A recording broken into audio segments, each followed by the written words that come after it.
श्रीनगर में ठीक चला तो हमने सोचा जब श्रीनगर में ठीक चल रहा है तो अब वक्त आ गया है कि जम्मू में भी शुरू किया जाना चाहिए। तो आज जम्मू में राब्ता का दफ्तर खुला और मेरी कोशिश रहेगी कि बीच बीच में मैं यहाँ आऊँ। हालांकि फ़िलहाल दरबार जो है नवंबर तक श्रीनगर में है, लेकिन उसके बावजूद बीच बीच में मैं कोशिश करके यहाँ आके लोगों से मुलाकात करता रहूँगा। किस तरह से लोग आना चाहिए, किस तरह से यहाँ अफसर तैनात होंगे। यहाँ एक तो जिस तरह श्रीनगर में ऑनलाइन जो है मेमोरेंडम या जो उनके जो डिमांड्स हैं वो डाले जाते हैं या उनकी शिकायत रहती है या कोई मसला होता है, एक तो ऑनलाइन तरीके से, ऑफलाइन भी वो यहाँ आके अपना जो है रिप्रेजेंटेशन यहाँ डाल सकते हैं। यहाँ अफसर तैनात होंगे, दफ्तर खुला होगा और कोशिश की जाएगी कि उनके मसले जो हैं उनका हल हो। सर, जो राब्ता स्कीम है, इसी पर मैं तीसरा सवाल पूछा है कि कई लोगों की शिकायतें होती है कि हम तो आते हैं लेकिन थोड़ा डिले हो जाता है। क्या डिले तो लेकिन अब कोई अब वैसे भी गवर्नमेंट में टाइम फ्रेम है। मैंने अपनी पिछली हुकूमत में पब्लिक सर्विस गारंटी एक्ट जो है वो पास कराया था। उसमें कई सारी हुकूमत के जो फैसले हैं उन पर वक्त की पाबंदी लगी थी। उस लिस्ट को जो है बढ़ा दिया गया है और बार बार जो है उस लिस्ट का रिव्यू करके उसमें और गवर्नमेंट सर्विसेज जो हैं जोड़ दिए जाते हैं। कोशिश हमारी रहती है कि कम से कम वक्त के अंदर अंदर ज़्यादा से ज़्यादा जो है ये लोगों के मुतालबे हल हों। सर, एक सवाल तो मैं पिछले कई दिनों से फिर ये सवाल पूछूंगे, मैं रिजर्वेशन इशू पे आपने अभी जो कैबिनेट मीटिंग हुई थी उसमें सब कमेटी जो कैबिनेट की सब कमेटी रिकमेंडेड जो रिपोर्ट उन्होंने दी थी उसमें बात की होगी। पीडीपी और सज्जाद लोग कह रहे हैं कि ये टैक्टिक है टू वेस्ट टाइम। पीडीपी ये कह रही है trust of students will be tested. वो पीडीपी वाले तो क्या किया एक से ना पीडीपी वाले किस मुंह से ये बात करते हैं? जब महबूबा मुफ्ती को वोट चाहिए थे उन्होंने अपनी पार्टी के लोगों पे सख्त पाबंदी लगाई थी कि वो रिजर्वेशन के मामले में बात भी नहीं कर सकते हैं।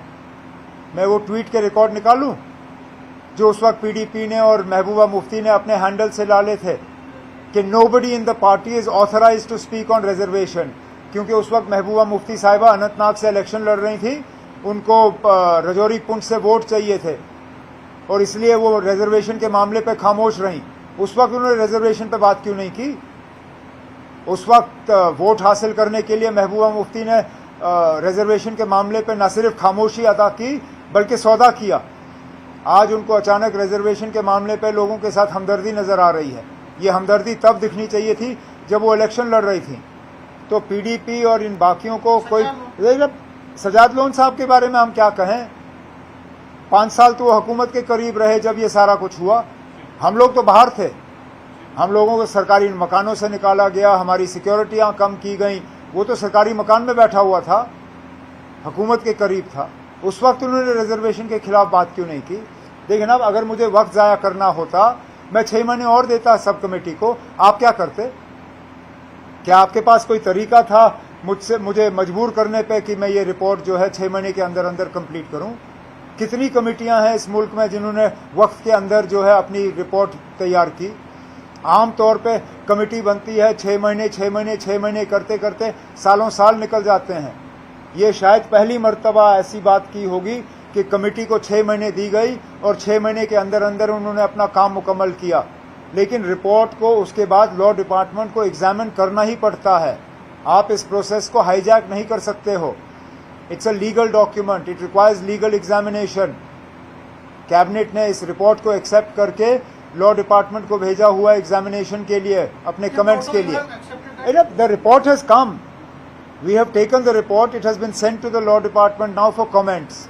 लॉ डिपार्टमेंट्स के कमेंट्स आके कैबिनेट इस पे बहस करेगी और अगला कदम वहां से लिया जाएगा। वो ना आप छोड़ दीजिए। 8 महीने हो गए अब आपको कुर्सी संभाले हुए, कितना आप अभी तक लोगों के एक्सेप्ट? मैं 8 महीने, 10 महीने, साल, 2 साल, 3 साल नहीं गिनता हूँ। लोगों ने हमें 5 साल दिए, ये सवाल आप हमें 5 साल के बाद करिए। नहीं ना, आपने बहुत कर लिया ना। नहीं ना, बहुत होगा। आप लोग काफी समय से बोलते रहे कि हम सरकार से उम्मीद करते हैं स्टेट रूट मिलेगा। क्या अब आप सुप्रीम कोर्ट की तरफ भी इख्तियार करेंगे, ऐसा कोई प्लान है? और सेकंड क्वेश्चन है, जो एयर सेफ्टी को लेकर काफी कंसर्न्स रिसेंटली देखने को मिले हैं, उसको लेकर स्टेट गवर्नमेंट क्या करे? हम कुछ नहीं कर रहे हैं। एयर सेफ्टी हमारे हाथ में है ही नहीं। सिविल एविएशन डिपार्टमेंट किसी रियासत के पास है? नहीं सर, स्टेट मतलब हमारे पास जब स्टेट का कोई रोल जो है सिविल एविएशन में नहीं है, बिल्कुल भी नहीं। आप भी जिन जहाज़ों पे चढ़ते हैं, मैं भी उन्हीं जहाज़ों पे चढ़ता हूँ। हम उन लोगों पे जो है भरोसा करते हैं जिनकी ये जिम्मेदारी है। ये government of India, ministry of civil aviation और DGCA की जिम्मेदारी है। हम उम्मीद करेंगे कि जो भी कारण या वजूहात हैं अहमदाबाद के हादसे के पीछे, उनके बारे में जल्दी से जल्दी जो है पता चले और उनका जो है दोबारा ना हो, यही हमारी उम्मीद होगी। जहाँ तक आपका पहला सवाल था, आगे हमें क्या करना होगा स्टेट हुड लाने के लिए, उस पर हम बाद में बात करेंगे। फिलहाल तो हम उम्मीद लगाए बैठे हैं कि वज़ीर आज़म साहब ने जो लोगों के साथ वादा किया और उस वादे को दोहराया सोनमर्ग में भी और उसके बाद भी, वो अपने ये हुकूमत जो है अपनी बात पे कायम रहेगी और जम्मू कश्मीर को जो है रियासत का दर्जा वापस मिलेगा। सर, क्योंकि आप भी खुद कह रहे हैं कि आप इतने पावरफुल नहीं हैं, ब्यूरोक्रेसी में आपके कई लोग आपकी बात नहीं मानते, तो आप क्या कोई लीगल ऑप्शन वो जब हमें लीगल ऑप्शन की बात करनी होगी उस वक्त मैं आपको बुला के कह दूंगा। इंडस वाटर ट्रीटी के सस्पेंशन के बाद अब एक प्रपोजल आया है गवर्नमेंट की तरफ से कि 113 किलोमीटर का कैनाल बनाया जाएगा जिसमें चिनाब के पानी को डाइवर्ट किया जाएगा पंजाब और कोई नहीं लेगा ना। मैं तो कम से कम इस बात की इजाज़त फिलहाल नहीं दूंगा। पहले हमें अपना पानी अपने लिए इस्तेमाल करने दीजिए, फिर हम बाकियों की बात करेंगे। यहाँ जम्मू में सूखा पड़ा हुआ है ना, यहाँ जम्मू में नलकों में पानी नहीं है। मैं पंजाब पानी क्यों भेजूं? पंजाब के पास पहले ही इंडस वाटर ट्रीटी के तहत 3 दरियाएं थीं, उस वक्त पंजाब ने हमें पानी दिया। हम तरस रहे थे जब वो क्या कहते हैं उसको, वो उज मल्टीपर्पज़ प्रोजेक्ट और वो दूसरा है क्या, what is the name of that, क्या शाहपुर कंडी बैराज पे कितने साल उन्होंने हमें रुलाया। लड़ के उस शाहपुर कंडी का जो है थोड़ा सा उस पर कार्रवाई हुई। फिलहाल ये पानी हमारे लिए है, हम ये पानी खुद इस्तेमाल करेंगे, फिर बाकियों के बारे में सोचेंगे। है दो चीज़ों पे हम फिलहाल काम कर रहे हैं। एक तुलबुल नेविगेशन का जो बैराज है उस पर दोबारा काम शुरू होना चाहिए और अखनूर से पानी पंप करके जम्मू शहर तक पहुंचाने की बात होनी चाहिए। सर, इजराइल और ईरान का जो एस्केलेशन हुआ है इसको किस तरह देखते हैं? मतलब ये अच्छी बात नहीं है, कहीं पे भी जंग हो तो अच्छी बात नहीं है। और ईरान ने ऐसा क्या किया अचानक जिसके बुनियाद पे इजराइल को हमला करना पड़ा? ठीक 2 महीने पहले अमेरिका के शायद इंटेलिजेंस की चीफ जो हैं उन्होंने ये कहा कि Iran is nowhere close to creating a nuclear bomb. ये 2 महीने पहले उनकी जो है एविडेंस थी। आज 2 महीने के बाद अचानक इजराइल ने ईरान पे हमला किया। ये मतलब जितनी जल्दी ये सिलसिला रुके उतना अच्छा है, क्योंकि अब आप देखें लड़ाई तो ईरान और इजराइल के दरमियान है, लेकिन हमारे लोग उसमें फंसे हुए हैं। 1300 से 1400 हमारे बच्चे जो हैं वहाँ फंसे हैं।